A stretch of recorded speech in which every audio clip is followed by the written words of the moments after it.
We're live, dude. We're live. We're live. We're live, bro. So we are joined for yet another awesome podcast. I have in my studio, which people kind of guessed or didn't know if I did or didn't have. Well, I have. So I'm on that camera right there. See, and then he's on the other one over there.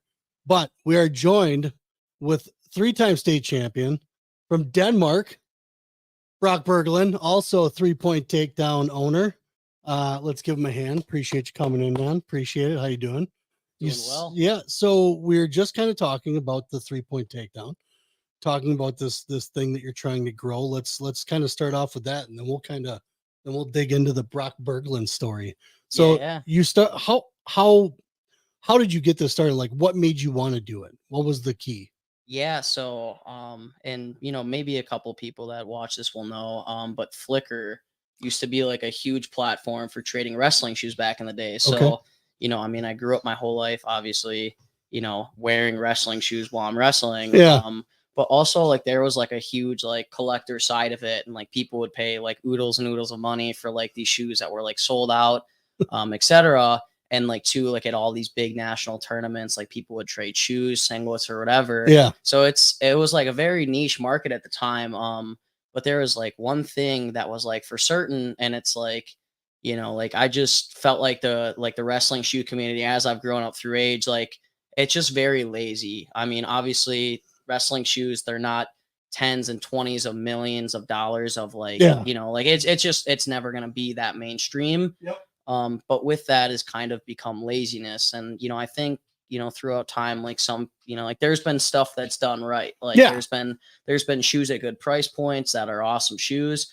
But like those shoes come and go. And also too, like a lot of those shoes, like, you'll see the Adidas Combats, like those things haven't changed in 30 years. Right. And like, there's been like no innovation with like the Gresser and like the Inflict and like whatever. And like, I'm not saying that like, that makes them bad shoes, but like, you're charging 130, 140 bucks for shoes that have been out for 8 years and you've done nothing with them. To improve. So that was kind of like, like a huge opportunity for me. And I kind of with like Adobe Photoshop and stuff, like I just started going and sketching a little bit based on some different designs that I've seen throughout my life and shoes that I've actually worn and like really liked well. And then just tried to, try to communicate with suppliers and stuff and, try to make a business model out of that. So like the last year and a half, I've been designing and prototyping shoes. Obviously. Put it up there. Yep. So right here's a prototype right here. Nice. Obviously these are just a prototype for my final design. The soles will be black and then they'll have the 3-point takedown logo on them. Nice. And that was kind of like the big thing too, is like I had the shoe for a while and everything, but like, the branding is so weird. And like, honestly, like of all things, like that was one of the hardest things to decide on is like, what is my brand going to be? Like, what is my logo? It's tough. And then like, like the college rules came out though with that 3-point takedown. And like, how awesome is that? Like you create a shoe and you're like if you want to shoot a model, like being aggressive, like going at your opponent, like being a wrestler, like that is 3-point takedown. Nice. Right? Like, going after a guy, scoring as many points as you can. And then obviously like, there's like the cool way of holding up 3, just like that. So it all kind of ended up working out, but it's been a fun experience. I've probably made 6 or 7 prototypes throughout this. And really, and the interesting thing that I've learned is like, cause I've actually like, I've tried to make like similar shoes to like a Scrap Life. Right. Yeah. And like, they just like fell apart like right away. And really, like a lot of the things, like the same things are in those like Scrap Life shoes. Yeah. Like I actually had models made really similar to them and like fell apart after like 10 wears. No kidding. And and then I've had some shoes that like had like the best durability. Yeah. But then they kind of look clunky. Sure. So then like along the lines, like I kind of learned and like I'd wear these shoes all the time and like just like ask as many people as I can, like, honestly, what do you think about these? And just try to get as much real unbiased feedback as I could. And then just cool, keep building off each model. That's and to have the insight too. I mean, obviously you've been wearing wrestling shoes for how long, right? I mean, in wrestling shoes pretty much, So you kind of got a feel for what you thought was comfortable. I mean, talking to guys too, especially at the college level. I mean, you start talking about guys who need shoes to last. You gotta in them plus sponsorships. Who knows that you're even getting a shoe that you like? When you're wrestling and the team gets a certain kind. So going through the motions of kind of picking through the shoes, like, was that what you did? Was it you took a little bit of this and you took a little bit of that and you took a little bit of this, but then you're kind of like, wait, nobody does this. I want to do that on a shoe kind of thing. Was that kind of the exactly motions you went through? Yeah. Yeah, so I mean, pretty much just trying to visualize what I wanted in a shoe, Yeah. and then add a couple different things. And the biggest thing was is durability, Yeah. right? And like even like as a first time company owner, like I'm sure this year, probably my biggest downfall that I might see is like quality, and that's like I don't even know how that will go. And like I've put the most amount of money into like the highest quality materials I can get. Sure. Yeah. But even then, like you'd think that like a Rudis has got to be doing that, right? And like their shoes fall apart all the time. So like constantly, it's definitely going to be a learning year for me. But the only thing that I can do is like, just back my shoe. If something goes wrong, just try to communicate and get the people to, if their shoes fall apart after a month, like it's unacceptable. And like, you just get them a pair of shoes and then you have to learn from every year and, try to not make those mistakes every year. So, well, and you've been wearing these shoes for how long? Like you've been testing them out for how long now? Yeah. So, and I've actually I've damaged like a pair of shoes of these that are very similar already. Really? Yeah. No, it's nice. This material right here, it's a pretty unique material, but I've actually had this fray off on me and I've had to change the material. Oh, wow. Okay. And, so like I've learned stuff like that. And then even like you can see originally I just had this hot printed and the logo fell off. So now having it hot printed and then also sewn on. Yeah. So like just learning things like that. Like this is my third pair of shoes like these that I've already had. So I've gotten a lot of time. I've had 9 months to just wear these things every day and really try to beat them up. And that's cool. Obviously get some good wear out of these, and yeah, they still look in pretty pristine position. They do. I was gonna say you got shoes there that look like they're still pretty brand new, man. Yeah, been wearing them for a couple months, and they're still holding up pretty good. And nice. They keep that like that new feeling for a while. Like, right. They're not flimsy. I know. I can't wait. It's really really thick inside. This fat dude's ready to get a pair of those on. That's for sure, man. So when they get in, I'm excited. And it's good to hear they're on their way. And trust me, I totally know the pains that you're going through trying to get stuff back over on time. I mean, we learned like just with the business that I do with customs, and going through an area foreign, they're going to go through your stuff, look at it. And sometimes they're not even going to look at your stuff right away. Your stuff could sit in a corner for a month. It's really, really, when it comes to overseas customs, it's kind of the same thing here. They do what they want. Like whatever pallet they see, if they're like, oh yeah, okay, well, we'll wait on that. They'll let it sit around, so there are struggles with that. So I hope people understand, because it's not easy getting stuff in house when you're dealing with like a Pakistan, or you're dealing with, especially when the materials, like not all the materials are from here. Right. So there's certain things you got to get. So, I mean, if people are just patient enough to wait to get something good, right. They're coming, they're on their way. I know I'm excited to get mine. So I'm pumped. Oh yeah. So let's start from the beginning now. Let's start from the beginning of Brock. You started are you from Denmark? Is that where you're born and raised? Yep. Born and raised pretty much right in the city limits. My fun fact that probably, nobody would know about me is the Denmark football field is actually named after my grandpa. Oh, no kidding. So like you see me get really into coaching. That's like family limit, like lineage. Like my grandpa coached at Denmark for football for probably 30-40 years. For sure. So really into it, and it's kind of cool to be able to carry on that legacy with coaching. So did you when you were young, what was your first memory of sports? Was it because your grandpa coached? Was that part of it? Was football, or where did you really begin the sports journey?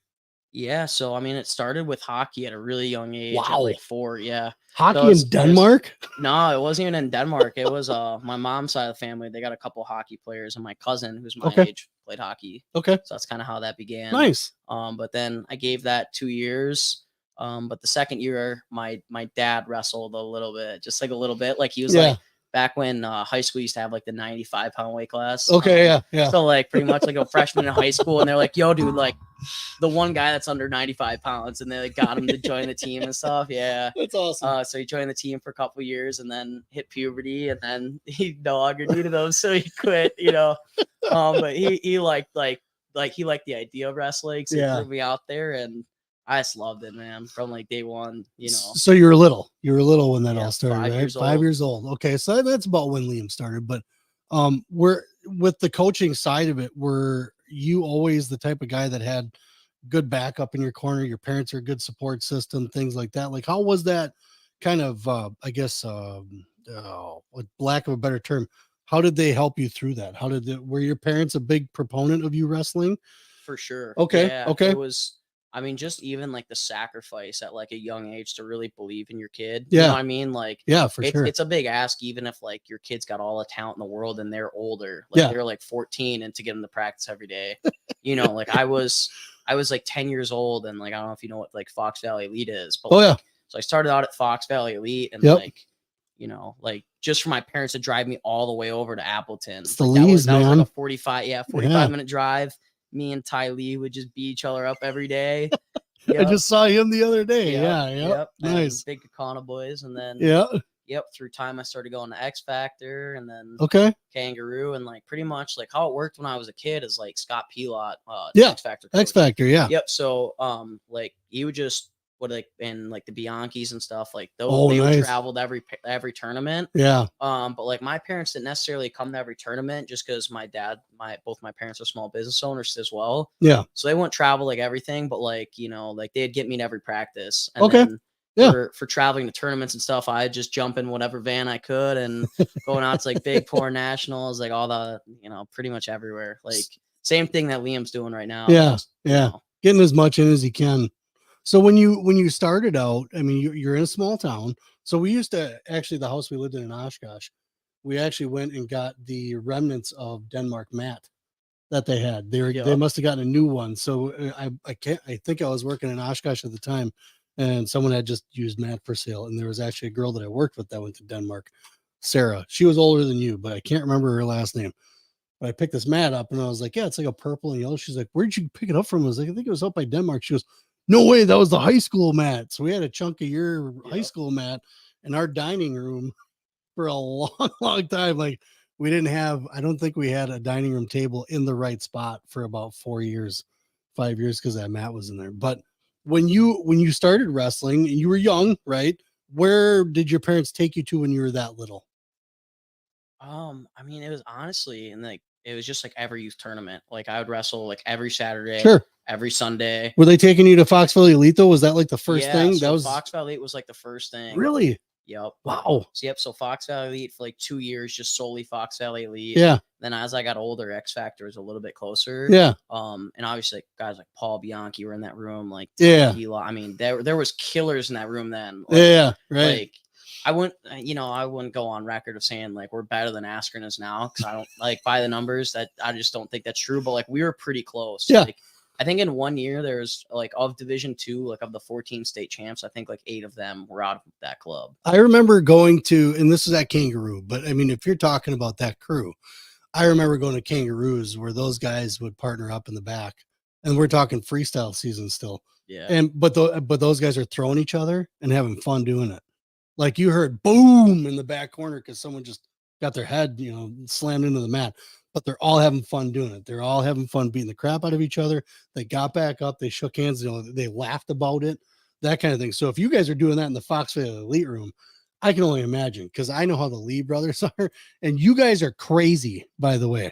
So you had a really good crew to come up with. So as you start, like you said, you were kind of going to any kind of tournament you could around here. What was your first tournament memory?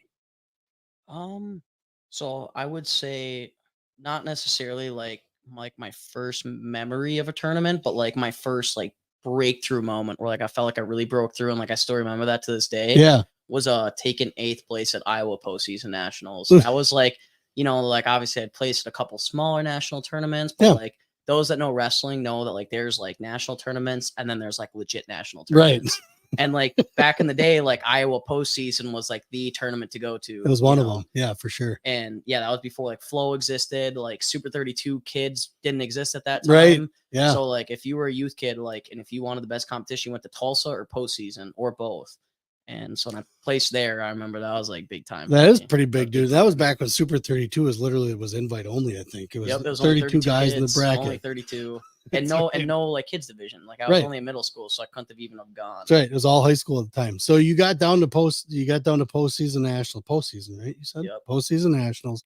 You hit it kind of big, and that's big, right? I mean, so you come back home, and what kind of fight did you notice a difference in yourself after that? Kind of when you come back home and start competing around here again, did you start separating yourself a little bit? Yeah, I mean, for sure. There's bragging, but we're telling facts. Telling facts. I mean, the facts, the facts of the matter like, I mean, you go against the best. Yeah. You're gonna come back, and it's just such a big fish, small pond. Right. I mean, like even like I was talking about at practice today, like my sophomore year, like when I won state, I literally teched the kid that took second. Like, nice. You know what I mean? So like, there's like that type of separation. That's all. Yeah, for sure. And yeah, I mean, it's just unreal. I mean, because like when you fully give your all into it, like, and you're like truly obsessed about it in that manner, like, I mean, yeah, like even watching like Liam wrestle nowadays, like now that he's like starting to like really, full force into puberty and stuff, man strength, like growing, like I saw him like, and you got to think about this from like a parent, like financial and like commitment perspective, is like another kid that is spending their money to go to Greensboro, North Carolina in the preseason, right? And like Liam texts the kid. So like that to me is like huge separation. Like that kid sitting down with his family and being like, I'm ready to go to this tournament and expecting them to probably pay, I mean, over $1,000 to get to that tournament. Well over. Yeah, well over. And like to have that type of separation, I mean, that just kind of proves it. And Liam's like that same way. We're like competing and training 12 months out of the year. Yeah. And so we kind of, I competed at a higher level. I wasn't in wrestling, but I was in soccer. So I knew what it took. I knew that it took dedication, because a lot of what I did wasn't camps. When I was young, my parents didn't afford a lot of that stuff. Like I didn't have any types of like camps to go to. I had a curb, I had a garage door, and I had a Yorkshire Terrier as a defender. Right. So I did everything that I could with what I had, with what I was capable of doing. And it made me pretty good. I played for some national teams, things like that. So now knowing what the kids have available to them, and to not, as a parent, to not get them that is, so first of all, you have to know what your kids' goals are, right? 100%. You want to know what your kids' goals are. You don't want to put them in through something that you obviously know they're just going to get spanked, right? Or they don't have the desire. Well, when I kind of equate it to like Kerry Colott, when he told his dad at like 9, I want to be a world champion. He's like, I shouldn't have told my dad. Yeah. Because from then on, he's like, once you start, we ain't stopping. And that's what I told him. I was like, those are your goals. Like those are real. And this is what you need to do. So, I mean, all this used to be a workout area down here. This whole area had the mat was right here. And then he had the bikes, and he had a Bowflex over there. 5 o'clock every morning, you're down here. I didn't care what he was doing. I think as long as he was lifting, push-ups, whatever, there was no regiment to do anything. Yeah. It was just to get down here at 5 a.m. That's it. So I told him, I was like, this is what just high school is going to require. So if you don't like it now, good luck. You might want to think about it, right? So where were your parents at it when not necessarily when you brought your goals out, but like when they saw that you were starting to do better and you were starting to grow as number one as a kid, but also as an athlete, did they start saying, hey, we got to kind of get you to this stuff? Or was it kind of you're getting info from your coaches, taking it to your parents, and your parents like, all right, let's go. We want to take you. Yeah.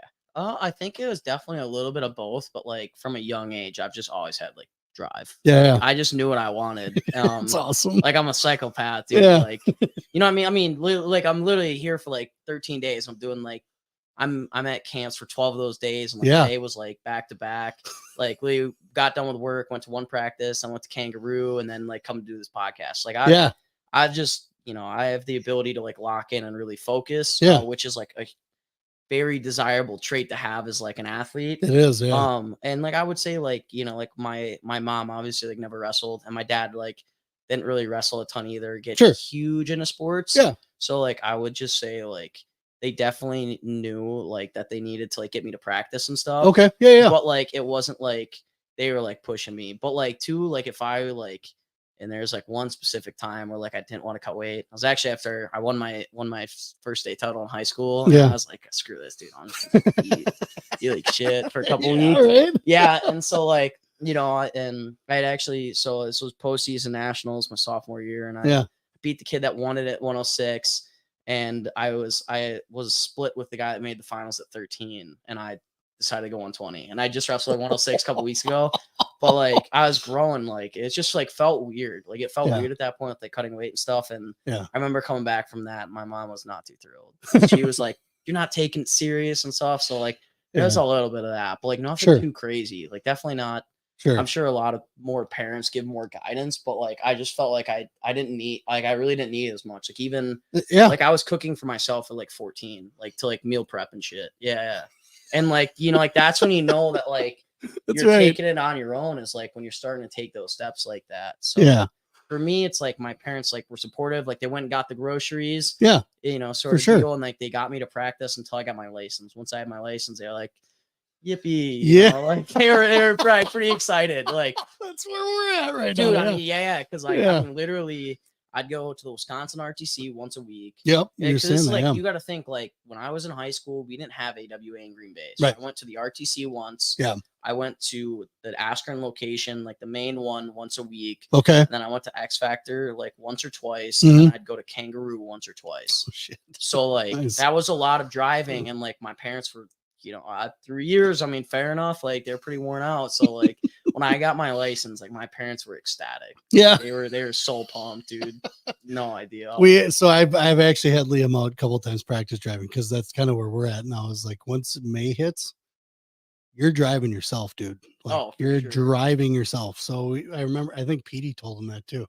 I think Lucas Peters said to Liam, he goes, "When May hits, I'm not driving you anywhere anymore." As you get your license, you're driving yourself. And I agree, totally agree. So I take him out though, but he has no desire really to get his license. So this weekend we'll be doing a lot of driving. Next week we're doing a lot of driving, you know. And I would put him through the ranks, because we got these nice tight alleyways with snowbanks and stuff. He doesn't like things on the side, so we're gonna get some driving practice, and so we'll see what's up, especially once winter hits. But so your parents did a great job getting you around. I mean, obviously they kind of, it seems like they didn't take a backseat necessarily, but they were just kind of in the wings. You knew what you were doing, and you were surrounded with the right people. It's not like they got me in the right circle. Correct.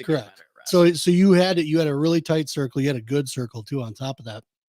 As you started to grow, you know, you get into middle school, things like that. Like how was middle school growth for you in wrestling? Because you sometimes, like Liam was 95 going into 6th grade, and then all of a sudden he's 125.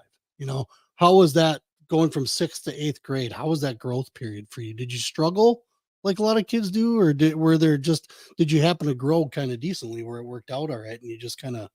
Yeah, I mean, I would say like I had constant growth throughout middle school. But like I didn't get quite big enough for my freshman year. And that's like the one thing, is like sitting back as a coach and like having wrestled like pretty much at like, besides like the Olympics, like the highest level you can wrestle at. I'm like conflicted on cutting weight, because like there's like and it's weird, because like you only get like one life, right? So like this is like your only wrestling career, and like your dad and mom are probably pretty excited and like want you to compete at like a level. Your club coach probably like wants you to compete at your best. But like, and it's like why even take any attention from training for like results in middle school? For sure. Because like, and like you're seeing a lot of guys not do that, like especially in Wisconsin, like aren't cutting that weight. And like all of those guys, I think, have done pretty well for themselves. And I think it speaks volumes for a lot of the coaches around here too. I mean, they do have the reality of, you know, obviously like Josh and those guys that went to Missouri and wrestled in NCAA Division I, stuff like that. They understand that aspect. And I think, the bigger picture aspect. Correct. So like where you were, I think we were still in that mode of, you know, like I came from rubber suits and throwing up, right? Like that was crazy. I mean, I wrestled in high school. I quit my junior year, but there's a reason why I quit. I just wasn't built for it. You know, I was not that dedicated to it, and like keeping my weight. What? Like, it was no. So I played soccer, but there's dedication to that. And we had Frank Jasper on. We talk a lot about nutrition here, because we're not big into cutting. We do cut. I got to stop saying we. I got to cut that out of my vernacular. But, you know, Liam cuts, but it's like 8 pounds because he's got that fat, you know, still to cut. He's not depleting energy when he's cutting, you know, whereas we saw a lot of kids like you mentioned, in middle school, we're doing it because their dads cared about the results they were getting. They had to go win this because, you know, you didn't win this last year. We gotta win it this year. So we're gonna cut 15 pounds at 12 years old. You know, like it's kind of crazy. You're gonna have a hard-boiled egg and a piece of celery for breakfast. Like, come on, man. Like, yeah, and too, like, I mean, Division I scholarships aren't getting handed out. not at all. Not right. at all. And like reasonably too, like, and even like I'll take this a step further, and this is where like people will probably, you know, don't like it, but like, I mean, even for your state tournament, like if your goal is to win state, like great. Yeah. But like, don't think that you winning a state tournament is getting you a D1 scholarship or on a Right. D1 lineup. Like that's just a joke. Like, right. and like, and so like what's kind of back asswards is like, you know, like you should be, you know, like if you're gonna cut weight, like cut weight at Super 32, Mhm. cut weight at postseason nationals, cut weight at Fargo, Yep. and then cut weight at UWW, like Yep. world team trials. Right. Those are 4 tournaments. That's still a lot of cutting weight. You know, like that's like pretty much 4 to 5 months of watching your Professional weight cutting, right? Yeah, there. and then like if you want to, you know, maybe the state tournament if you need to. Yeah. Guys, like, you know, like, but like your goal should be to work so hard and not focus on cutting weight. Yep. Or like you separate yourself. It don't matter. Like Keegan O'Toole, it don't matter what weight he went in high school. Like he was teching everybody. Right. You know what I mean? And like he separated himself through training, and like it's pretty plain and simple. Like yeah, like, and I don't think he ever did cut much weight in high school. Not that I'm aware he of. just wrestled really hard and got really good at wrestling. A lot. Yeah. And really, like, really good.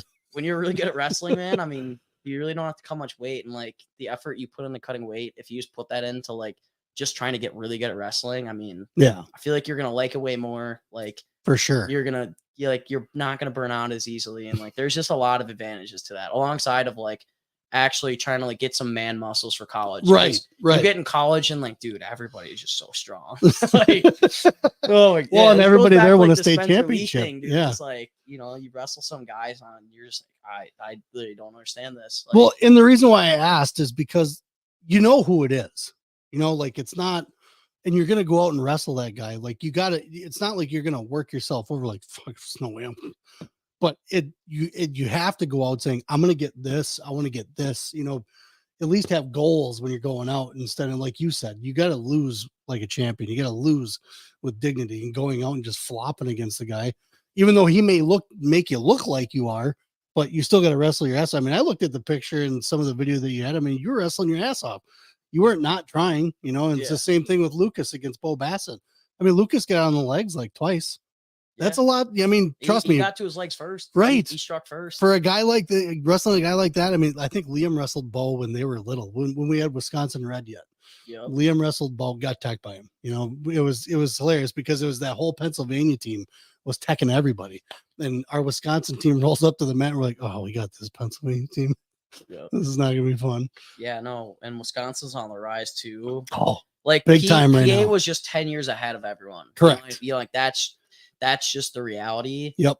Correct. They're no longer doing anything that we're not. Mm-hmm. And we also have pretty similar like training situations in Wisconsin. Correct. With like in terms of like high level coaches and like good partners around every weight in the room. Well, what's great though too is that the guys that came from all this hard, you know, work and discovering things, they're bringing it back. You know, guys like you that are coming back and working with clubs and doing the extra things now that help these the younger kids, the next generation, come up. You know, like before we didn't have Division I college coaches around here.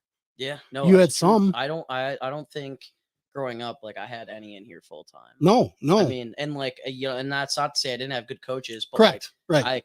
You know, like Rob Leeds, like Scott Pilot, like whatever, like those guys. They had knowledge. They had knowledge. But like, there's definitely some things that like you gotta. I mean, even like a ton of stuff that I learned wrestling over 5 years, right? Yeah. And like I wouldn't have ever known that in high school, but now like I can come back to youth practice, I can teach his kids that. And correct. Like, so it's like that knowledge transfer right now, and two, I mean, obviously you got to give Ben and Max a lot of credit. Totally. They're, like, I mean, obviously I've been on the payroll at Askren, and like they're taking care of a lot of those guys. Yeah. Which, you know, at the end of the day, like money does talk. To a certain extent, like you got to love it. Yeah. Be willing to give time to it, and also like they've got to keep making your time worth it. And I think that they do a good job of that, which is why they have so many Division I guys at like, I mean, they have 7 locations. Well, and here's the thing though, too, is like each coach works perfectly for a different guy, right?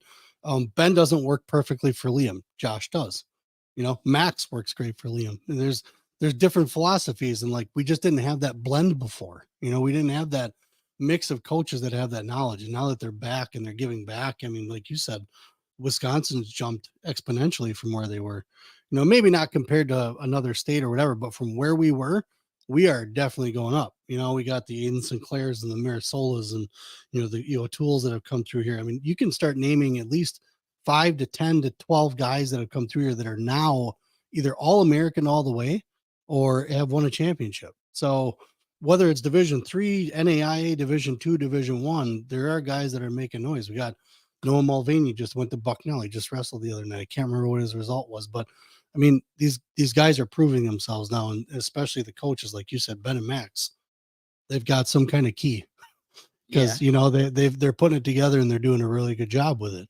The key is that they're getting enough kids to believe in it, to like Correct. actually give in 5-6 days a week. Well, numbers don't lie, right? Yeah, numbers don't lie. I mean, if you've got 100 kids that are putting in 50 days a week, or if you have 10, you know, I like the 100 number. It gives you a lot more opportunities for guys to get good. Correct. And then totally agree. If one guy doesn't show up at practice, well, it doesn't matter. There's 99 others. Yeah. Yep. So like, I think, you know, that's the big thing. Like when I was growing up, like the circle of guys that were putting in that time was so much smaller than what it is right now.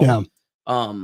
And you know, I mean, part of that is like location, you know, totally like going back to, you know, what I said of like the club situation when I was growing up is like, I was traveling to, you know, in high school, I was traveling to Milwaukee. I was going to Wisconsin RTC. Mm-hmm. Like now, all of a sudden, I mean, you look at us now, I mean, in this location, we have Kangaroo, we have X Factor, AWA, we have Aviators. Yep. I mean, and Fox Valley Nazar. Yep. And Nazar. Yep. Still like, and those are all within an hour radius of like where I live, like where Liam lives. Yep. Totally. And so like, that's, I mean, we have just such an access to clubs right now, which is crazy.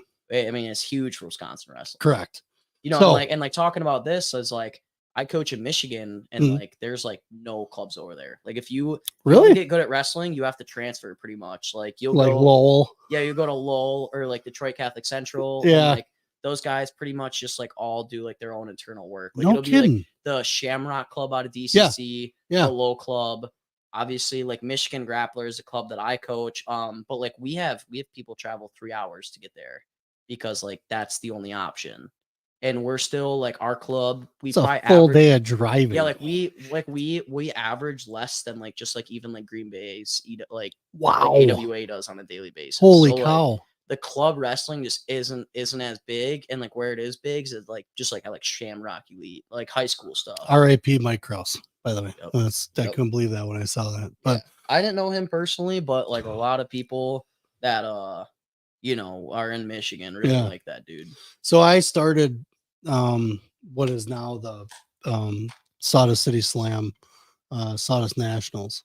It was something that allegedly Kleine was talking about a while back, but I got together with Efrain Ayala and got him together and things like that. We put that together, and the first year we did it, I had Mike Krause come, and man, talk about energy! Like holy cow! Like I don't know, I know I have ADD and I have plenty of energy to go around, but I can tell you at 8 o'clock when I sit down, I pass out. Right? I don't think that guy ever slept. Like I'm pretty sure the entire time he was up at that tournament we had it. He said he was, I was up for a while. I was up till like midnight, 1 o'clock in the morning, kind of doing this. And he goes, I knew I had to be up at like 6, 7 so I could get tight 6 hours of sleep in. And I was like, holy Christ, you're crazy. You are nuts. But I can't believe that it's that desolate out there for wrestling. I thought there'd have been the pocket clubs, kind of like we have. You think it would be because Michigan's pretty good. Yeah, they are. Especially lower Michigan. Yeah. Yeah. Like they're pretty good to where like you think that they'd have us like all this like structured stuff like Wisconsin, but like they really don't. Well, I mean, like Simmons Academy, I mean, like, they're a little bit further, but like, I mean, it's pretty much like that's Saw, Simmons, right? Is that those Saw guys? Right. Yeah. Simmons actually a lot like Krause, like super high beat. Like, just, I mean, he can get 2 hours of sleep. It doesn't matter. And he's like ready to go. Because we've been up to the UP now, and like my wife's from Niagara.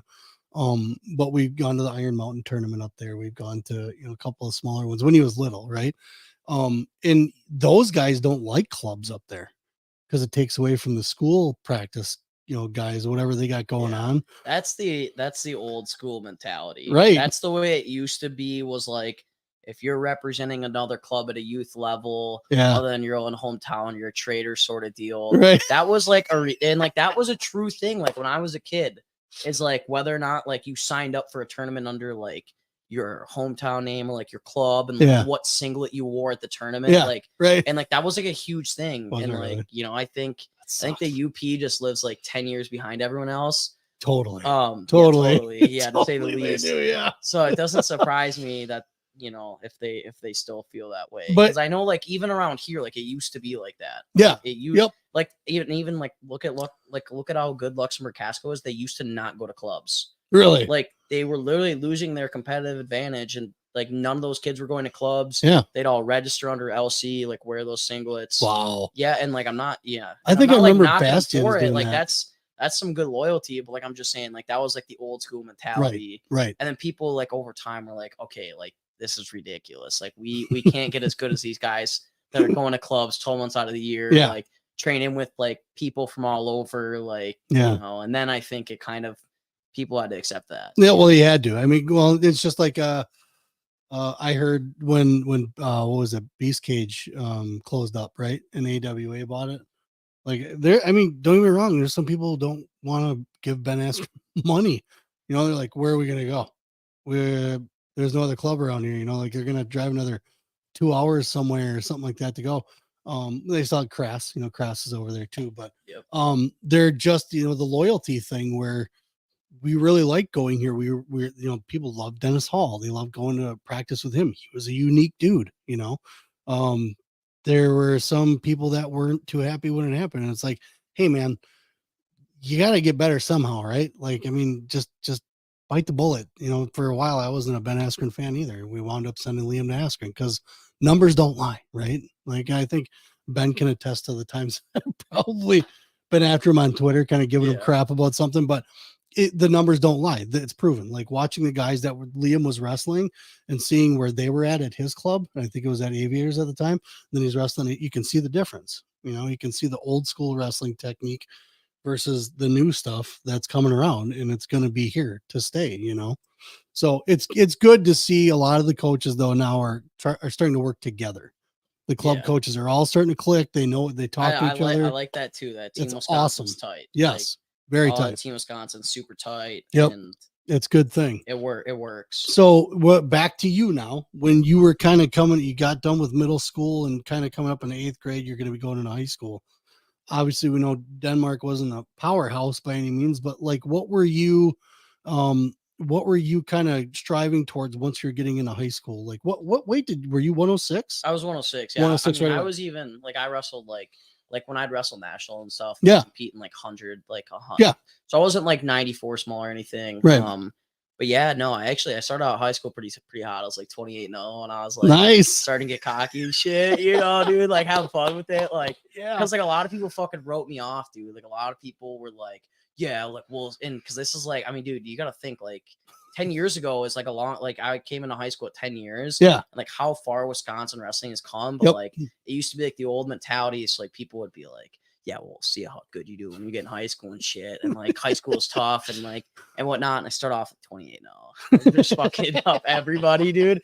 And you know, and like I think I take like my first loss or like a couple losses here and there, and like you're like, what? Yeah, dude, like I mean, yeah, it was just I took a couple losses and then you know, like ended up it was really weird. So like I mean our sectional was pretty tough. So like at our regional. So I had like Michael Bannock, who's like a senior at 106. Yeah. Just won Iowa postseason nationals at like 106. And then I had Paul Bianchi, who was like older, a little bit more mature at the weight. So I was like, fuck this. I'm going 113. So I'm like a little 106 pounder.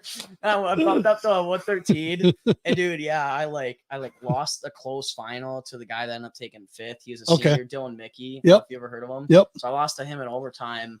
And then I had to do like a freaking wrestle back, and I just flopped super hard and did qualify. Oh no! And yeah, dude, it was like a huge shit show. And yeah, like literally, like, and me and my coach, like, I literally like just helped out at practice, like Coach Tim Kapanos at Denmark. We're like homeboys now, but like at this time, like, you know, and like I really hadn't gotten like the best training that year. It just was. I mean, there wasn't really anyone for me to really work out with, and a lot of things just like you know, I questioned kind of whether or not it would work out, and Right. like thinking about like doing the easy thing and stuff, which was like transferring, obviously, like go to like Two Rivers or Luxembourg. Or Yeah, that's what you're saying. Yeah, you stuck it out, man. I already like knew all these guys. Like I was already in Kangaroo's room more, you know, just as much as the Denmark one. Like I'd grown up with all the LC kids doing like the Bob Berceau camp and like, you know, like all this stuff. And then like Two Rivers, like Paul Bianchi is like my best friend. Yeah. Like as like growing up and stuff. Like he's awesome. Yeah, and yeah, like all the Bianchis and stuff. And so like there's a couple thoughts, and then. But you know, like the main thing was like I just have like lineage with like my grandpa, so like my parents really weren't for it, and I was kind of thinking of like, you know, like being supportive is like that was like the double-edged sword moment. Like they really wanted me to win for Denmark, and I was like, yeah, but like you guys aren't seeing bigger picture. Like if I want to be the best, if I want to be Division I level, like I gotta leave. And I was like, I don't care about state titles, and it ended up just being me, like just constantly traveling to every practice. Okay. And so like, I mean, I end up getting it done. I mean, you know. 3 state titles, 3-time state champ, man. I mean, you know, getting my D1 offers and stuff. So I mean, it ended up working out, but I mean, definitely was a gamble to stay because at that point, like I wasn't practicing with like anyone that was like near like that. Like I didn't have like anyone within like 20 pounds that was like, you know, any sort of like even for like just drilling with a good partner where like they give you good fuels is like, you know. And then go learn something from somewhere else. But like, if I don't have a person that gives me a decent reaction, and like like my high school practice, I literally just scoring kids like every 5 seconds. So like, you hear that's what I would do. You hear a lot from coaches that talk about. We're going to talk more about your high school stuff, but you hear a lot from coaches that, you know, especially now, like partners don't matter. The partners do matter. You know, like I mean, like you said, you can go somewhere and learn something. That's fine. You know, you can take something away from a guy that may not be as good or maybe is lighter or whatever it is. You can work on something with that, but like to get a genuine like match feel, you got to have a partner that's willing to go to that level with you, and not every guy is, right? I mean, you almost have to become like best friends with the guy. Like it's like this is my practice partner, like all the time. Yeah, like, I mean, like I guarantee you, like anyone that's really good, like they got their guy at every level. Yeah, like right now, like Liam and Lucas, like what they got, like, like that's and like the same, like I had the same sort of deal when I was growing up, and like everyone I know that got good, like they have like another practice partner that like complimented them. Yeah, right. Like, totally. You know, I like the X Factor Club, like Dewey Krieger, Chris Yauk, like they were back to back at 138 and 145. Yeah. Me and Paul were back to back 106, 113. Nice. You know, so like that was like, you know, like it was all of us that were practice partners. Yeah. Like, right next to each other, just beating the piss out of each other every day, you know. It's awesome. So like you need those partners, and like you gotta have them. You think about it, like when do people really get good? And that's Division I. What happened to Division I? Well, you have the best partners. Right. You have a college coach that was probably an All-American or national champ that just beats the brinks out of you. Yeah, for sure. So when you talk, it was the first year that you went through high school that you didn't win state, right? Your freshman year. Yeah, didn't qualify. So there's that. So now you have that in your head, right? That's got to work on you a little bit as you go into your sophomore year, trying to figure out what you're trying to accomplish and how you're trying to accomplish it, right? You're a young kid. So as you're kind of going through your sophomore year, and to me, the way that I kind of balances it is that the regular season, conference duels, things like that, that's all practice to state, right? Yeah, I mean, it matters. Don't get me wrong, especially to the coaches. I mean, they want to win a duel, so it matters. But at the same point, though, too, as a person, as an individual, as you're going through that season, you're like, all right, this, you know, I won this match, but I got to work on this because, you know, this I didn't do very good. Were you finding yourself, I guess, for lack of a better term, just growing more wrestling intelligence as you were getting into your sophomore year? Did you find yourself kind of prepping yourself a little differently? What did you try to change from sophomore or freshman year to sophomore year? Yeah, I mean, I would say like the biggest thing was like trying to change my strength. Okay. So like serious strength training. Yeah. And like consistent and like, you know, like the right diet, like eating a lot of protein and stuff, and like really trying to like put on muscle. Yeah. Yep. So that was like the big thing. And then like my emotional maturity, like, okay. I used like, you know, I've had my moments where I was a crier, like fit thrower and stuff, and like youth and stuff. And like, I wasn't necessarily like that in high school, but like like, you know, like you just like lose it in a match, like body language, you know, like body language and like your ability to just like stay calm and just stay wrestling. Yeah. when you're getting stressed and a guy's pushing you, like I would say like that was one of my biggest things. It's That just was your like jump. level headedness through the whole match and just trying to wrestle and It's a like big key. not just like constantly worried about like what the call is or like if I scored or like, getting frustrated because like that hinders so many kids. Like Yeah. so many kids just get hindered on like just trying to overlook wrestling as like this big pressure thing compared to just like having fun, rolling around, competing. Yeah, and I can see it, especially coming from a kid's side, because you got your parents that are there. Your parents are pushing you. Your parents are, maybe not pushing you like, oh, come on, you gotta win this, but they're taking you there. And you're like, oh man, they brought me all the way here. Because I mean, Liam was one of those kids that he's like, you drove me all the way here, and I only did this.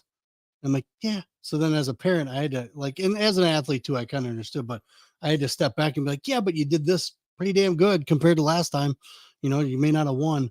And sometimes if he wasn't winning, it was because of his body language and his attitude on the mat, because he was down on himself, or I beat that kid last time. This time I lost to him. It's like, dude, it's okay. Yeah, it's going to take a second.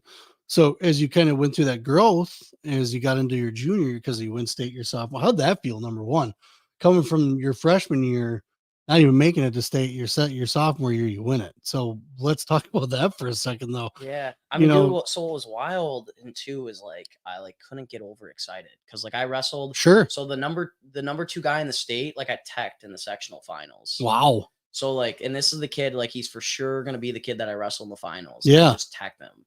So for like a week, I'm sitting there and like, everyone's like trying to get like hype and like, and like the biggest thing was like just staying composed. Like I knew I could win it, but like just sitting there for a week and like having to like conceptualize that and go to practice every day and like. And two, like my biggest thing is like around that time, I just like kept trying to overtrain. Like I'd get done with practice and I'd like go like run like 6 miles on the treadmill, which was like super, like I'm talking like the week of state, like even though like my weight was good, I would like go like run 6 miles on the treadmill. Jeez, and like Christ. Looking back, like that stuff was like stupid, but like, yeah, it's like, that was like my biggest thing is like, just like not being, an idiot and like trying to like relax and just like, yeah. Did you deal with any injuries at all? Yeah, I mean, definitely here and there. Did you? So my senior year though, like nothing season ending though, but no.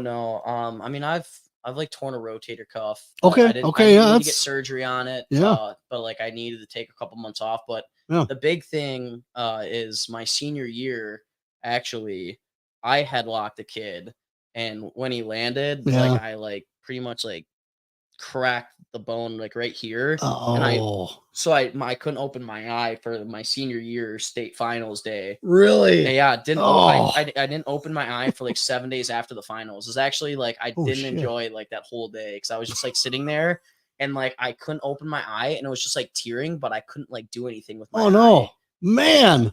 Yeah, dude. After this, I'll have to show you a picture of it. It was insane. And so like that whole experience was like really cruddy. And then like two, like they're like, well, like you can't do anything, you can't sneeze, you can't lift. Yeah, because like you can't like heavy breathe. So like, if you sneeze, like you might like mess it up. So yeah, like I'd like hold my sneezes and like dab it and stuff. It was horrible. They tell you like your eye might pop out or something? Like that's crazy. Yeah, I mean, you sneeze your eyeball out of your head. Yeah, pretty much. Holy crap. Yeah. Yeah, it was wild. Oh my god, that's crazy. Yeah, my senior year, I actually had to battle through a lot because there was like the rotator cuff, the eye, and then and two, I got mono that year. But like, and I was like an idiot too. Like at this point, where like I just kept trying to overtrain it. Like I never let myself rest, and so like it took me a really long time to recover from mono because like I would just work out every day. They'd tell me to chill. Like I wouldn't go to school. Yeah, it just allow me to work out for like 4 hours. So like, and so like that wasn't good either. You're built different, man. I mean, any other kid probably would have gone home and not done anything, Yeah. So you're built a little different.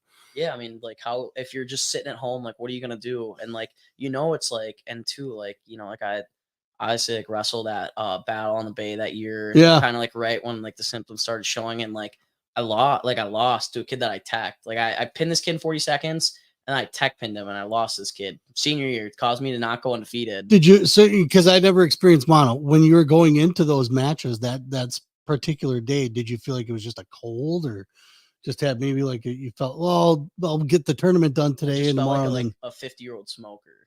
Whoa. That was like the only thing. That's is like pretty I bad. would just get like really heavy winded. Yeah. And like my chest would get like really tight. Really tight. Okay. And Okay. yeah, I mean but so like that was the thing. It was like I was coming off that loss in my mono, so I was just way too antsy. Yeah, sure. Yeah, that makes sense. But man, so as you're kind of going through your junior year, were you getting attention?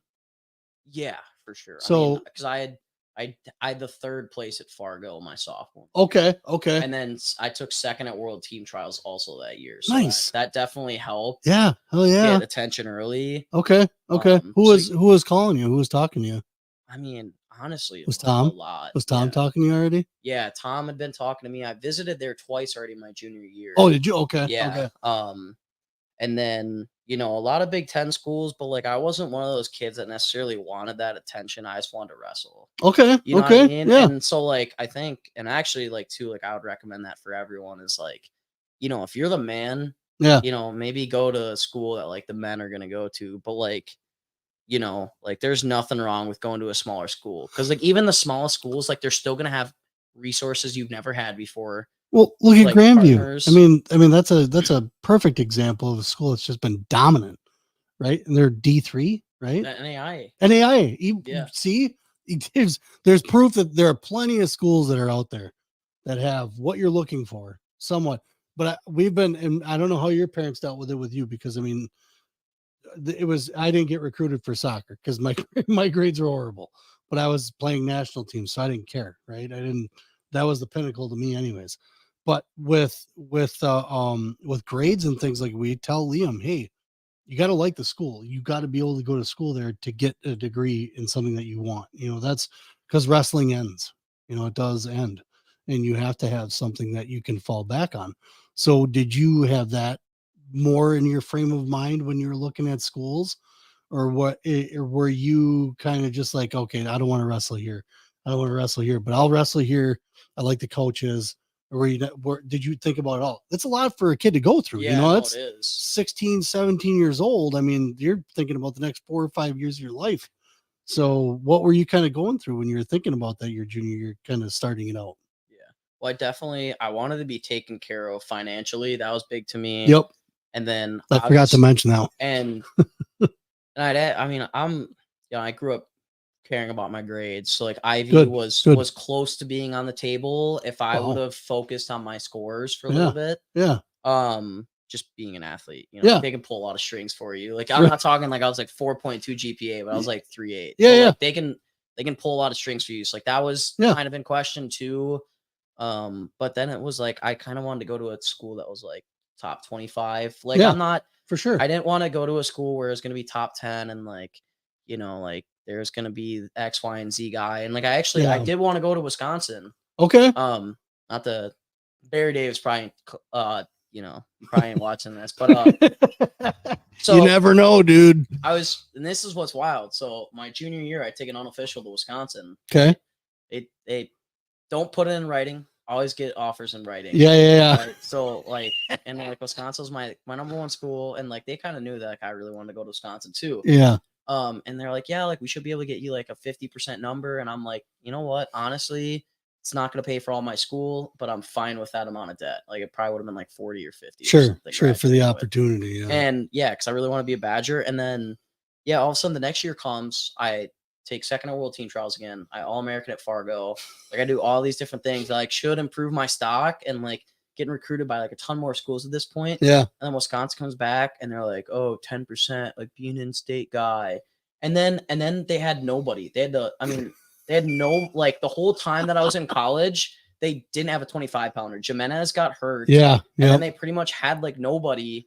And then all of a sudden they had to pull Eric Barnett's red. So there was like a 3-year window where like they could have had me for like, I probably would have went there for like 30%. Right. But 10% was just like laughable. It's like a slap in the face. It was like a slap in the face. And I was just like, yeah, no. So there's been stories that I've heard already, and I'm not going to say what school, but like kids have gotten contacted by a coach, and the coach tells them, they're like, yeah, you're our guy. You're our guy. We want you. We want you at this spot. We want you at this spot. And they're like, and you will be a preferred walk-on. Like, what? Yeah. What kind of guy am I to you? Like the guy that takes out the trash? Like, what is that? But you know, it's a game. Think about it though. Yeah, 9.9 scholarships. It's Yeah. a business. That coach, it is. like, he's got to be like, okay, there's got to be like, you got to offer preferred walk-on Yeah. spots to guys that aren't quite necessarily going to be the starter. Mhm. They might end up slotting in there, but like, Yeah. they just take care of school. They're not going to cause you issues. Right. Like, you have to find those guys. Mhm. And then there's got to be guys that you offer like 30 to 40%. You're like, this guy's probably going to start for me a couple years. Yep. Maybe not all 4, but like, Sure. that's why they're going to get that. And then you just have to like, I mean, there's obviously like blue chip recruits, and then there's like blue chip recruits that are dumbasses, and you just like, you just give them a full ride, and like, if they fucking bust, you just try to get them to quit. Like, Right. and I've seen this like firsthand. Like, they will literally try everything that they can do to make you quit if you like don't perform. Like, if you're that level guy, like they're gonna try to force you to quit so get that scholarship money back. That's crazy. And again, like you said, it's a business. It is a business because those coaches are getting paid. The schools are trying to make money as well, and the athletic programs have to bring in a dollar amount. You know, they got to be able to do something. So, yeah, you got to be careful where you're putting those scholarships at. But so as you're getting to your junior year, not getting through your junior year, getting into your senior year, had you decided by that point where you wanted to go by your senior year? Because you've been taking trips and I have been contacts and everything like that. Yeah, I mean, I took my visits and stuff. I went out to like Wyoming. I went to Northern Illinois. Yeah. I like when they told me that, and they were like, I was planning on taking a visit that weekend. Yeah. And they had like called me that week and like told me that, and I canceled that visit. It felt so fucking good. It felt. I mean, I was pissed obviously when they told me that. Yeah. And they're like, yeah, like we're still really excited to like get an in-state guy in. I was like, I'm not busy. I'm not. Hung up the phone, dude. It felt like so good at that time. I was like a kid, like a little shyster, and I was just like, and like obviously I was pissed, but like just something about hanging up the phone and that having the upper hand and just be like, and I'd already taken a couple unofficial visits. Yeah. And I was just like, yeah, I don't need to. But yeah, hey, you know, at least you knew what you wanted to do, though. Like you had an understanding of what was going on. Yeah, I mean, I didn't want to go right a lot of debt. I mean, that's right. You know, not that it's a good education that people don't pay a full price for it. Right. Just that wasn't my. But you guys have an advantage. You have a skill set that people want, you know, and it pays money. So I mean, why wouldn't you want to get the most out of it? So senior year, you're kind of deciding already where you're going to go, right? You could maybe had like 1 or 2 in the basket, but where were your thoughts? Because I'm noticing this a little bit more now, especially at like the Super 32s. Were you focusing on, and you like competing, so I think I know the answer, but I'm going to ask anyways. Were you focusing more on just getting ready for that next level, or were you still focusing on some of the bigger tournaments that you had to go through yet? Because some guys don't go to Fargo. Once they've decided and they've committed, like they don't, like if they know where they're going to go, they're like, I don't really need to go there. Some of the coaches want them to, don't get me wrong, like especially their college coaches. But were you more focused on what was going to be coming up, or were you still focusing on what was in front of you? Yeah, I mean, I was still competing. Yeah. I mean, I competed, I mean, Super 32 as a senior. Yeah. Then after the season, I went to actually wrestle at college, like the college in open juniors. Yeah, like UWW juniors. Yeah. I went out to Vegas, wrestled that. Okay. Yeah. And then I doubled entered into the high school tournament as well. Okay. It was like Central Regionals was down in Vegas that weekend. Yeah. And then 5 days later, I went and flew out to New York and did like the Journeyman Fall Damn. Classic. Yeah. So like I was competing, man. Yeah, you were. I was competing, but like you are doing the shit we were doing. Yeah. Yeah. So yeah, man. I mean, I was, you know, obviously excited for college and stuff, but yeah, Borelli told me I was gonna redshirt anyway, so it was like I want to win these things. Right. Biggest thing is like you know what I regret is, I mean, dude, Fargo's a dope tournament. Yeah. Go there your senior year. Yeah. You know, and like, cause I had been training and like, yeah, you know, like you start hanging around like the group of guys and like you're kind of focusing on folk style and stuff. But like, if you're redshirting, like, why not toe the line and try to win that far? Like, I wish I would have. Like, well, and I know of a kid that didn't go this year to Super 32. It's his senior year. He didn't go this year because a coach advised. He's like, you don't need to go to this. And like, I think the college coaches that they're going to were like, why aren't you going to that? Yeah. Like, why aren't you going to this? And because the mentality of, well, I mean, you're already committed. You're doing this kind of thing. You're going to be going to this tournament anyways, too. You don't need to go to that. I mean, there are other tournaments that are out there. We go to Journeyman Classic as well, the Super 32s. But again, those are the tournaments, right? Those are the ones that people place their sights on when it comes to trying to get some kind of attention off to the side besides their high school season, right? So I kind of curious, and I ask a lot of guys that question is just kind of like, are you, once you get that commitment or you know where you're going to go, do you kind of ease off, you let off the gas pedal and you focus more on what's going to be coming up? But like I said, I kind of knew what the answer was going to be coming from you. Yeah. You were still going. You're a gamer, so you're trying to give it. Yeah. Did you? It's like too, like, why wouldn't you want that? You know what I mean? Like holding a Super 32 belt, like, pretty badass. You know? Or even like, placing there. Placing, like, getting on the Fargo podium, like, those are accomplishments that nobody can ever take away from you. And I know someone probably listening, like, oh, just placing. Well, sometimes it's hard for a kid just to fucking place at that tournament. I mean, it's like, it's hard, Yeah. I think Liam took third I think he was in middle school. I think it was the 11U division, actually, that he took third. But then, like, his freshman year, he went 0-2, man. Like, it's a whole different ballgame. Like 97% of people that place at Fargo and freestyle go Division 1. Yeah. So. Yeah. Well, and Liam was, and the 3% is probably heavyweights going to play football instead. Right. So, right. That's a fact. Like that. I know that the guy that owns my club is a stat on pretty much anything wrestling. Yeah. It's true. Stats on everything. I believe it. It's insane. Totally believe it. So you found out where you're going to go. How exciting was that when you kind of figured it out? I mean, were you making trips galore after that to kind of go practice with those guys, or how are you dealing with that? Not really, in a sense. It was just kind of like once I was glad to get that part over. Yeah. Like the whole commitment thing and knowing. And just like taking away from my training. Right? Yeah. Like one weekend I went out to Wyoming, like another weekend, like at Cornell, like another weekend, wow, like at Northern Illinois, and like and then like another weekend at Central. Yeah. And like just a lot of weekends where like I'm not really training, and like you go on these visits and like you think you're like, oh, like I'm gonna get on a wrestling mat. Like those coaches can't wrestle with you legally. Nope, I mean, like it's against the rules. And then correct, those college kids are already busting. You can't practice in their practice. Like that's also a recruiting violation. Wow. Yeah. Unless it's outside of season. Okay, sure. So yeah. And it's like it can't be like an official workout. So like a lot of these times, like you just go there and you just fuck off for the weekend. You're hanging out. Like, that's it. Yeah. You're pretty much hanging out. So like I was glad to get that over and then just kind of have it figured out and be able to focus on the senior year. Right on.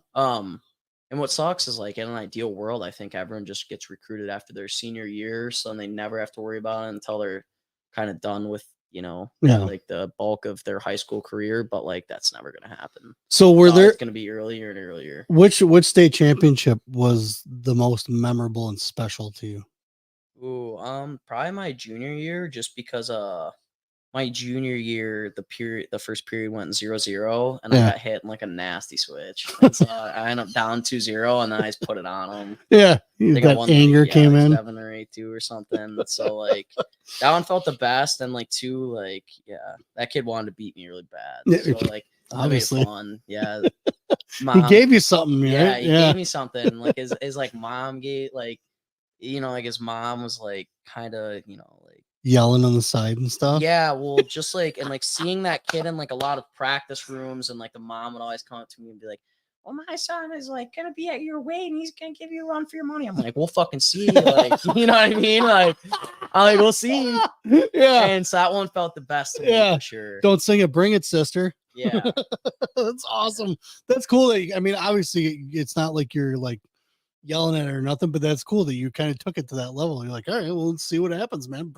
Bring your kid to the tournament then, and we'll see what happens. I mean, he actually made the finals too. I mean, I didn't even know if he'd make the finals. I mean, he made the finals, and you're like, all right, let's do this. Like, all right, let's do this. And yeah, it felt good. So once you got through high school, and as you were kind of getting into college, what was the hardest part? What was the hardest transition, education and wrestling wise? What was the hardest transition for you? And I'm gonna spit a little bit of insight. I don't know how many people see this because it's so late in it, but like that's cool. Like they're gonna hear it later on. Yeah, hopefully. Yeah. Like the hardest part for me, was just like slowing down the pace. Right? Okay. So like I wrestled 19 matches my whole redshirt year. Okay. Right. So it's just a lot of training. Yep. And like I wasn't the guy. Like Drew Hildebrandt took 4th at NCAAs, Yeah. actually transferred to Penn State. So like that's the guy that I was behind. So like Okay. going from wrestling to like 150 matches a season Yeah. to going down to 19, it was just a very slow pace for me. And Sure. like I think it's very hard to go from that to that. The I'm training wasn't not necessarily like a bad thing. Yeah. But yeah, like the training is just so hard and it's just so focused on training. Yeah. And not just competing like every other weekend and stuff. Yeah. Okay. Okay. So, but the training was, I mean, obviously, if you're a gamer, you want to go out and compete. You want to get into a tournament and put that training to work. But the training was just kind of, it felt like it was monotonous. It was kind of just like, okay, when am I going to get to the, is that kind of how it felt? Or were you just frustrated with it? Yeah. I mean, in an ideal world, Yeah. I would just have been good enough to start as a red shirt. Okay. Like never red shirt, go straight through it. Yeah. Wrestle 40 matches every year, Yeah. sort of deal. And like that would have been my ideal world. And like that's a big thing too, is like, and two, like you never know like when you're gonna be healthy, like what's gonna happen in the future. Like, like Grayson Clark is a prime example. Like he just won both of his wrestle offs at Purdue, tech both the kids. Yeah. It's like, dude, just get that kid out there. Like he's a killer. He's a killer, dude. And like you get that, like he's gonna take his losses, like he's gonna take his losses to the Big Ten. Yeah. But like you get that fire coming out of a high school kid. Yeah. Like there is a different type of fire that's like it's like not relaxed, it's not patient, it's like go. Yeah, it's like point to prove, and like you just put them in the college room and let them get in the lineup. If they like, you know, if they're the guy, like I mean, look at like Levi Haynes, like Mark Hall, like some of those guys, like I mean, especially I mean, like guys like Mark Hall, like wind him up and let him go. Yeah, like took like one little lump in like his first duel, Mark Hall in his like debut, but then NCAA champ, true freshman, all the way. A lot of guys are doing that, and it's just like Yanni did it, and like he actually like when he was on a podcast, he talked about this too. Is like sometimes you just like think that you're better than you are, and like that helps. Sure. You know, and like part of like it's a mentality down and like just wrestling in the room for a year and stuff, like you slow things down for yourself and you get outside of like the just like the high school mentality. It's like kill, compete. Like and you become more relaxed and you become like buddy with everyone in the room. And like it takes away like the killer mentality. Yeah. And I mean, there's just something about that. I mean, you don't want anyone that's like a lunatic. Kill. Yeah, dude, you don't want that. So kids, learn to tame that. Learn to tame that down a little bit.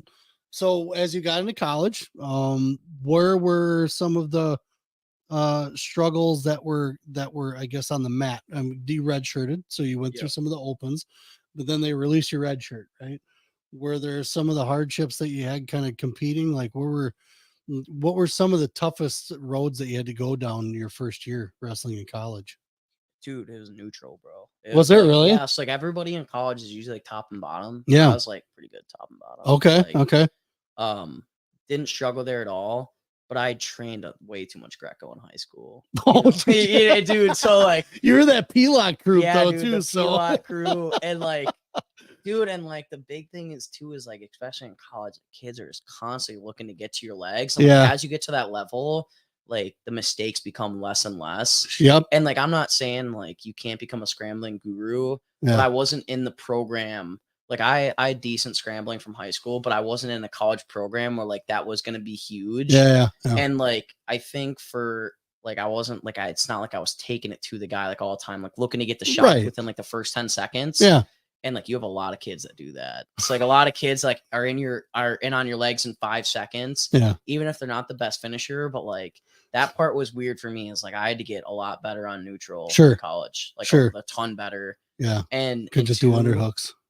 Yeah. And you just like everything has to go right. Like fast, explosive, like driving through. And like that's the biggest thing is like in high school you can get away with a lot of stuff by just having really good intensity. Yeah. And stuff, but like in college, like you have to have purpose with all your moves of like hitting them correctly. Yep. Yeah, a lot of like it's got to be intent based on what the opponent gives you. So like that part of just like not trying to be like, you know, like be a junkyard dog and like try to work through everything and for sure like slowing everything down and like trying to get that maturity. But by my later years, I got pretty good neutral. So that was big. I think that we hear a lot of the you can get into a takedown, but can you finish it, especially in college, right? That's the hard part.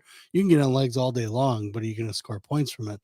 And so that's where, when you start talking about intent, that's a lot of things that I've been pushing with Liam, mainly, I would say, since last year, just because the guys he was wrestling were, he was able to win, to a certain extent, but it didn't look like it was always like a hard win, it wasn't, the moves weren't intentful, just because he was such a big kid coming into that weight. And then a lot of these guys were, third, fourth year, whatever. But some of the guys that he's wrestling were still, going to the club with him, and he was rolling through them. But the moves still weren't, they were a move. You got it in the legs, you shot.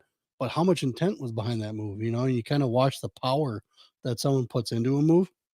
Watching Super 32, for example, a lot of kids down there that are wrestling, and they're there to win, just like every other kid is. But you can tell the difference between the kids that are going to go to college and wrestle. And you can tell the kids that want to go to college and wrestle. The ones that are going to go to college and wrestle, those are the ones that were putting, like, as soon as they had a leg, you weren't getting out, especially high school wise. Now, like with college, you can tell the guys, they're all doing that. They're all getting your leg just as hard as the next guy. It's, can you finish, and how much like oomph are you putting behind it? Because that seems to be the biggest kind of push, besides the technique behind it, is that you got to have the strength. Like you said, you get in the college room, these guys are strong. Explosion. Yeah, exactly. And like, you've got to put all of that together, like speed, strength, explosion. They've all got to come together as one. Yeah. With the technique that, like, is open, yeah, like, that's available for you to hit. Right. Like, so what was probably your biggest takeaway, and like, what was your biggest moment in college wrestling? I'd say probably my biggest moment was probably in that Michigan duel. Oh yeah, Well, for sure, most fun moment. Yeah.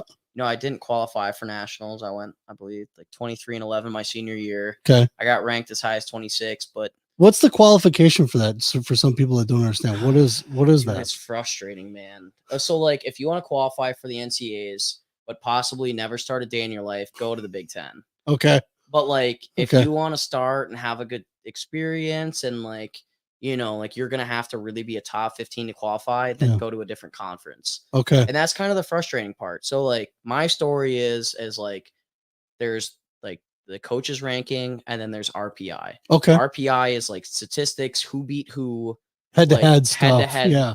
And so, like, they're based on both of those rankings, right? So my conference had 8 guys in the RPI. Okay. And the top 30. Yeah. Right. So, like, we should have at least gotten like 4 or 5 bids. Yeah. We got 1. And that 1 is Anthony Noto. Yeah. He was number 2 in the country this year. He was 30-1 that year. I was the 2 seed. I was ranked 26 in the country. Didn't bring a bid. Jake Ferry was a 3-time NCAA qualifier. Didn't bring a bid. Holy shit. Yep. And then Bryce West was also a 2-time qualifier. Yeah. And he took 8th in that bracket. Wow. And so, like, just not a good year for bids. Did what I could. I mean, yeah. But yeah, I mean, it wasn't enough. I mean, it's frustrating because, like, I mean, realistically, like, I did drop like a tough duel like the week before. Okay. At MSU, and like, you gotta take ownership for that. I probably win that duel meet. 24 and like, or it's like 20. I probably would have been like 22-9 or something going in the conference tournament. Sure. And like, that probably would have been the difference maker for sure. But like, I don't know, dude. It's disgusting. It's disgusting how many I don't hate bids the Big Ten gets. It's and it's sad, but like, those guys are good. Like, those guys are good too. But it's just like, like, it seems like whenever push comes to shove, the Big Ten gets an extra bid. Yeah. You know what I mean? Yeah. But yeah, and then I mean too, like, the Michigan State Open is a really tough team. I mean, Michigan State Open is like a really tough preseason tournament. Yeah. And I made the finals of that, and that was nice. Like, I mean, there's probably like 7 guys ranked at my weight. Okay. Ton of Big Ten schools like Ohio State, Michigan State, like all those schools, like all the, like Arizona State goes out there. Like, I mean, ton of solid competition. I took second. Nice. My senior year, so that was pretty cool too. Nice. Yeah. Well, and see, like, I'm just thinking in my head right now. Obviously, none of my kids have gone to college yet and wrestled, but just thinking of the events that you guys go to, whether it's an open or whatever, like, just knowing that you guys are going to those, I would just be like, hey, just see if you can get to the top. See if you can get to I don't care if it's a Big Ten tournament or if it's that open that you're talking about. To me, it's the college level. Like, this is where you wanted to get to for folk style, right? But this is where you wanted to get to. Just fucking hammer it, just go out and do what you can, and after that, it's done. Because I know a lot of kids, their focus isn't necessarily an NCAA title. They want world titles, and now they want Olympic titles because the game's changed a little bit, since you were in high school. That's a lot of these guys are talking about. It's just world titles and Olympic titles, which is great. So now you have kids that are looking at RTCs. You know what I'm saying? So was that ever part of your vision, that anything that you wanted to do is like freestyle, trying to make a world team, things like that?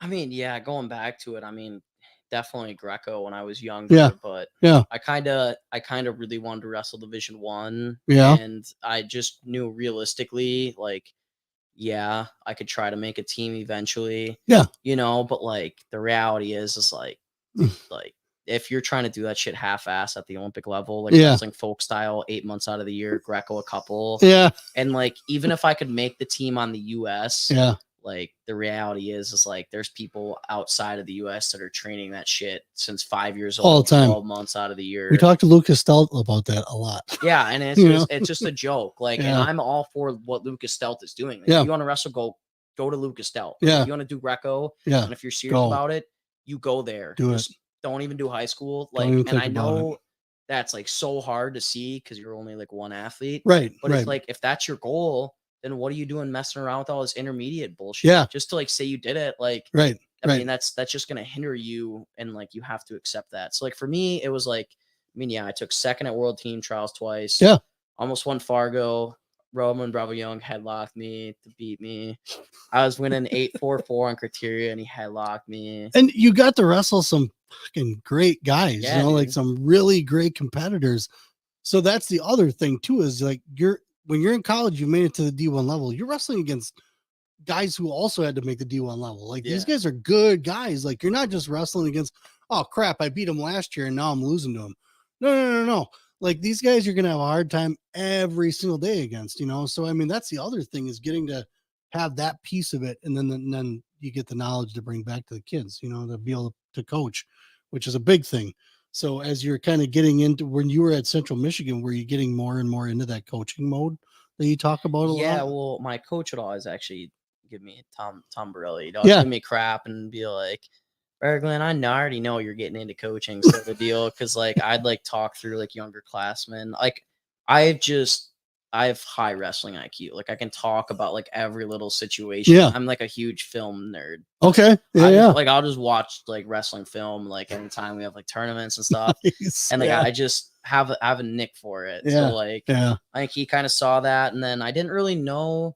I mean, obviously after I got done with my 4th year, Mhm. I wasn't really planning on going back for a 5th year just because of the whole COVID thing, and like everyone has 6 years. Yeah. And I was like, okay, well, like I would go 25, and like Drew Hildebrandt just took 4th at NCAs. Right. I wasn't quite beating him. Right. Close, Sure. but like not quite there. Yep. And I was like, okay, so I just moved back here and stuff, and then Ben actually called me like right away. Oh, really? Yeah, Nice. Ben got like somehow got a hold of me. He's like, I heard you're moving back. Like Green Bay is opening. We need you. Yeah. And then so I ended up getting at the end of that, and then I just like moved to Michigan, and then just decided that I wanted to try out Grand Rapids. Yeah. Which on the west side. Yep. And then two, like somehow they found out about me again. So then like in both situations, like I've just like moved, and like as soon as I moved, like I just got caught. So I mean, I've just accepted I can't get away from the sport. You were thrusted into it. Yeah, dude. I tried to get out and they pulled me back in. They just mafia pulled me back in. Yeah, dude. The So gang, cool. bro. Can't get out. You can't get out, man. You only get out by dying. So when you kind of, you're starting to wind down college, you're picking up the coaching thing, and then obviously we start rolling into more of the adult life thing with the company. Where was the shoe thing something like, were you always kind of thinking that, or was it just you're like, man, you know what, I want to do this? Did it just hit you and you wanted to do it?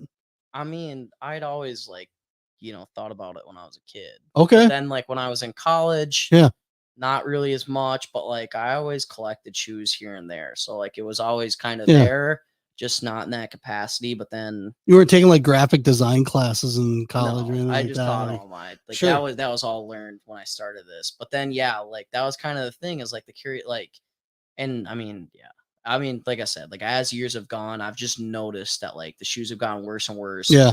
Rudish is okay. Quality, okay. It's okay, but they actually do like give you new product lines every year. Sure. Like, you gotta give credit where credit's due, but at like, I mean, a lot of their shoes like 140, $180, and like they finally just came out with the $100 pair. You know, like the ones that, because Liam's were about to bust out, so I had to get him a pair. Those are $100. Yeah. So I think they probably saw you and they're like, wait a minute. They better be scared. But yeah, no, I mean, just like, yeah, I mean, obviously test the market. Yeah. And two, yeah, I mean, like if anything into like Scrap Life, I don't know what they're up to, but like I follow their site. Like I mean, I'm in this, so like you know, and like I've noticed like they've had like only like size 6s for like, and they only have one line just with a ton of different colors. And, like they've only had like size 6s for like any shoe in like stock for like months. Really? Like it'll be like one shoe. Yeah, go look at their site right like after this, and it'll be like size 6 for one shoe, and it'll be like size 6.5, but they don't even have like 10 like, or and so like nobody's really doing that great of a job right now. And like Adidas, I mean, dude, the Combat 4s are freaking older than my grandma. Yeah. And then like and then too, like, I mean, I do like Nike shoes. Yeah. I actually think probably Nike does the best job. Okay. And flex like, and stuff like that. Yeah, but like the Tawas, again, you're looking at $150 price range. Like Wisconsin, or I mean, not Wisconsin. Wrestling is the most blue collar sport. Like, right? Like no dude, shit. Like a lot of these parents aren't shelling out $150, $180 for shoes. Now, like, that'd be the biggest thing too. Is like if I were ordering the same quantities as them, I'd be charging $70 for my shoes. Right. Like I'm only priced at this is because like, you know, like A, I mean, I have to pay for everything myself, and then like B, like I'm not getting the same price that these people are getting, and like I'm not getting like the same like trade terms with like a UPS and like, and also like with my supplier, like I'm not ordering 10,000 shoes to get like that same cost. Well, because we were talking about capital, you know, and like too, I mean, you're it's talking hard. about a new shoe. Yeah. Like when they implement the same shoe every year, there's no like they don't have to go through the prototype process. Testing and all that stuff. Like they just change the color of the fabric and like, you know, so they have the robots that they can put like a shoe onto a robot foot that just sits there and flexes all day, whereas you're out wearing them, right? Like you're testing them out and like putting them to the test. You've been through 3 pairs because something happened, so you want to fix that. You know, you're putting hands onto it, which I totally appreciate. You know, it's a big thing. Like I mean, like I've been dealing with clothing for a little while, and it's like it's hard to get things right. You know, it's hard to get things when you're picky and you know what you want and you know what you've been dealing with for so long for shoes. Like you want to do a certain thing and you want to put out a certain product that everybody will like. So when you started kind of diving into this world of it, like what were you kind of figuring out? Were you like, number one, how did you get in contact with someone that makes shoes? Was it just someone that you reached out to? Yeah, I mean, a little bit. I mean, you know, there's social media there's like platforms where you can like kind of reach out. Yeah. But just like searching like who made wrestling shoes, and then it was like sending them like designs that I'd made. Oh, sure. Like, okay, like is this something you do? And then like, you know, like when I made these, like I had 3 different suppliers try to make this, and I was like, okay, which one do I like the best? Yeah. You know. Yeah, you gotta look at all the angles. Yeah, like I gotta look like like I, you know, like obviously I had like multiple suppliers make the same shoe, and be like, okay, this supplier's doing the best job, and then for sure, you know, just kind of going from there. And then as I test them out and they break, then I'll be like, okay, what are my other material options? Like, what would be a tougher material that would like fit in a wrestling shoe? Are you working on an orthopedic wrestling shoe by chance? No, but these things are comfy, man. Hey, let me see it. Inside of that, you know. Oh yeah, I like that sole. That's nice in there. Yeah, that's the most comfy shoe on the market. I stand by that. That's almost like memory foam in there. Yeah, almost. Yeah, it's I mean it's that thick, but it's like elite athletes are spending a lot of time on the wrestling shoes. Yeah, man. You gotta have something comfortable. That's pretty nice. Yeah, I think we were talking about the other day too about how someone had some Rudis shoes. Not Rudis, calm down, relax, but Liam, when they first came out, we got him a pair. They were the gray ones. I can't remember what they called them, but they literally the soles started to rip, the seams, the threads were coming out of the seams. And at the time, I was talking to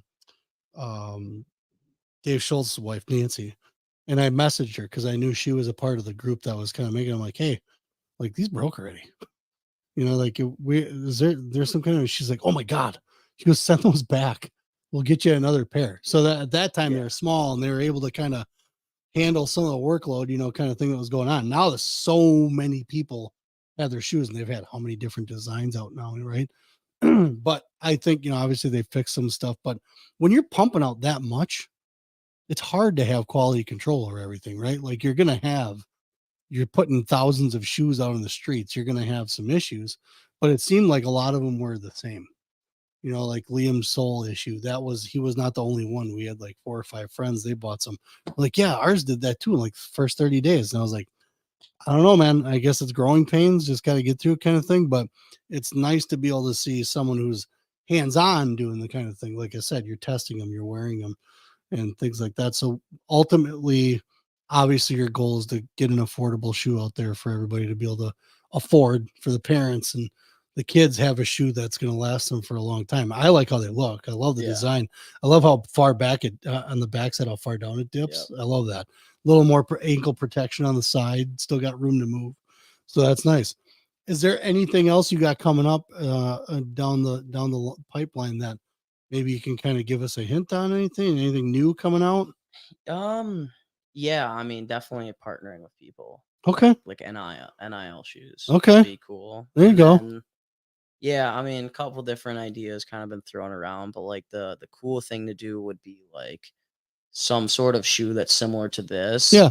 But with like a strap that comes over. Yeah. And then like make internally like the strap, like pretty much have like one side be Velcro. Yep. And then the other side I make internal, and that would be like school logos. Oh, so okay. I could have like 7 or 8 colorways. Yeah. And then like custom make like the team logo. So like if somebody orders and then like you just upload a PDF. Yeah. Right onto that upload spot. a PDF in your order. And then like, I mean, you could like, cause you can see, I mean, I'm grinding like the networking shit right now. Yeah. And so like the goal is like kind of network, and then like let's get some team, like we'll get you custom shoes for your school for like $70 a piece. Yeah. And I want to get 30 orders from your school, sort of deal. Right on. And like there's never been like team shoes done before. No. And so like that's where I want my niche to be, and I think it's really cool. Yeah, that's a good idea. You got everything team related, and then shoes everybody's wears random crap. So right on. I think that would be really cool. And like I mean, there used to be like the old like college Nike 2K4s and stuff. And those are sweet. So, you know, and that's the thing too, is like I wanna sponsor a couple college programs, but like a lot of them are like grandfathered into like sports, or like, you know, like Adidas or like Nike. And like, they don't really care about wrestling, but like they're a Nike school. Yeah. But there's a couple of them that I know, like, and like Campbell would be like the big one. Oh, like, yeah. One of my college buddies, yeah, like I wrestle at Central with him. He's coaching at Campbell right now. Oh, really? Liam was kind of eyeing them up for a little while dude. when we first. They got a lot of CMU alumni there. Oh, really? All their coaches and their athletic trainer. No shit. CMU alumni. Or yeah, so interesting. Their athletic trainer was my trainer when I was at school. He took the job. Oh, wow. Then Dresden, I wrestled with him on the team at college. Yeah. And then Scotty Sentes was an All-American at Central. And then Win Mahalik is their assistant coach, and he was a national finalist. No kidding. Okay. So their whole coaching staff, except for Josh Heil, were Central Michigan people, including an athletic trainer. So that's funny. That's awesome. That's awesome. So on your endeavors, you're making this big tour here around coaching, things like that. Like what type of things are you going to be doing other than just coaching? Are you hanging out? You going to do any hunting? You hunt? Yeah, so I hunt. I'll do that back in Michigan though. Oh yeah. Yep. Yeah. And I'm doing no wrestling tomorrow. I'll be off. Okay. Well, you gotta, dude. Yeah. I mean, dude, not many Friday practices either. Not really. Not really. No. So that's like the Sabbath. I'm going muskie fishing tomorrow morning. Oh, nice. I mean, it's been a long week, so I'm taking the day off work tomorrow. You go in some frozen ass water. Yep. I mean, we booked it before we knew it'd be like that. Yeah. Where are you going? Lake Winnebago? Yeah. Nice. Yep. Okay. So there's spots. Me and my uncle are going. Cool. Then, you know, see some friends and stuff. All right. And then hang out with my family and stuff. But nothing. A lot of wrestling though. Like a lot. Well, because next week you're back here, Tuesday and Thursday. You said, right? Yep. I mean, next week Tuesday and Thursday will be same ordeal. Practice at Denmark 3:30 to 5, and then Kangaroo 6 to 7:30. Yeah. Okay. And then yeah, I've got camps pretty much every other day. Right. Got a Hortonville camp next. Yeah, I mean every Nice. day. And then I'll be at AWA on Sunday as well. Okay. Practices. Yeah. So Liam does. Obviously he does his weekly stuff. Saturday we go down to Max's, and then Sunday he's back up by Josh. We gotta get back into one-on-ones with Dewey. We've been doing one-on-ones with Dewey forever now. We took a couple weeks off just because of I can't remember what he was doing this week, but there's some weird stuff. But yeah, I don't mind Finn just running around down here acting like she owns the place. But well, hey, I hope everybody has been enjoying the show as far as the 3 guys that are on right now. But either way. But this episode will be out on a lot of different platforms. Spotify, Apple, you name it. It's on like 12 different platforms once I put it out on a podcast. Yeah, everybody pay attention. You got 3-point takedown here. Give me a shoe once. I'm going to put it in front of this camera too. Yep. Shoes, follow the Instagram. It's 3-Point Takedown Wrestling Apparel. Obviously what you see here is a prototype. Doesn't have the 3-point takedown on it like the final ones will, and then the final one's soles will be the all black instead of the tan. But other than that, I mean, that's pretty much what you see there is what it's going to be. It's a slick looking shoe, man. Yeah, it's a sweet looking shoe. I got a pair coming, so there you go. Yeah, he does. So was this leather? Was this gray leather at one point? Were you talking about that it would tear or having issues? I mean, it was just I mean, it's like a microfiber. So it was just like a less strong microfiber. Gotcha. And then once that started fraying up, I was like, I want this material. It just has to be stronger. And they're like, well, yeah, I mean, you can see how like tightly knitted this looks. Yes, so correct. I don't know exactly how that process works. From here, I thought it was leather. Like looking at it from here, I thought it was leather. Then I got my hands on it. But this is some leather right here. Yes, correct. That's good leather too. I like that kind of leather. Yeah, dude. It's you always see that suede stuff, and that's just good leather. Yeah, dude. These I mean, I can, whether you consider this a bad thing from a business model or not, or a good thing for like the consumer, is like I know for a fact nobody's paying more per unit than I am for shoes. Right. Like, yeah. And I know that because like I know Scrap Lace designer, like who's making their shoes, and like I know the same quantity that I got for these, what it would cost, and it was like 50% of the cost. Oh shit. So like I know what type of materials they're putting into these shoes. So like I know that these are legit. Yeah, I know these are legit because of like what the materials cost. Yeah, exactly. Like the quality of the materials that are getting into it. So right on, man. Yeah, man, I'm really excited. I hope a lot of those growing pains that Rudis have with the quality, I hope I hit on that. Yeah. But if not, for sure, man. The good thing is I'll be small enough to handle that. So that'll be good. And just be a decent human. Right. What about doing business is like, okay, yeah, I mean, if your shoes break after a month, just fucking message me, get you shoes, and like let me know. Feel like, just running a business like that. Yeah. Hopefully once the shoes come in, like things are gonna go really smoothly. Well, I think that's the biggest thing. I think the biggest thing is just not only the product itself, but it's also the service that comes with it. Because though in the industry that I work in, we build machines. We build machines that are like $350,000, right? So companies are spending a lot of money. So they know that they're going to get a good product, but they also need to know that they're backed up, and that's the biggest thing. Rudis did pretty good in the beginning, and then it kind of slipped off a little bit. Their product service slipped a little bit, where when you would contact them, you wouldn't hear anything, or, well, there's not much we can do about that, or we don't know about this, when it was like a legit issue with their product, right? And they may have picked it up a little bit now, but we have like this pair of Rudis that I just got him while we were kind of waiting. Like I haven't gotten him any since he was like 8, 10, somewhere around in there, because I was just like, there's something else. There's something else that's just as good, because I remember going through soccer shoes like crazy. But well, much luck to you, sir, with 3-Point Takedown apparel. We look forward to the shoes coming in. I know Liam got his shirt, so I know he's pumped up about that. So you'll see him running around with that shirt on. But everybody pay attention. 3-Point Takedown apparel, Brock Bergelin. We're going to end the show right now. I'm going to play some music for you so you can hear it going out. And so that's just how it's going to go. But if anybody's got any questions for him, hit him up on Instagram. Yep. Facebook.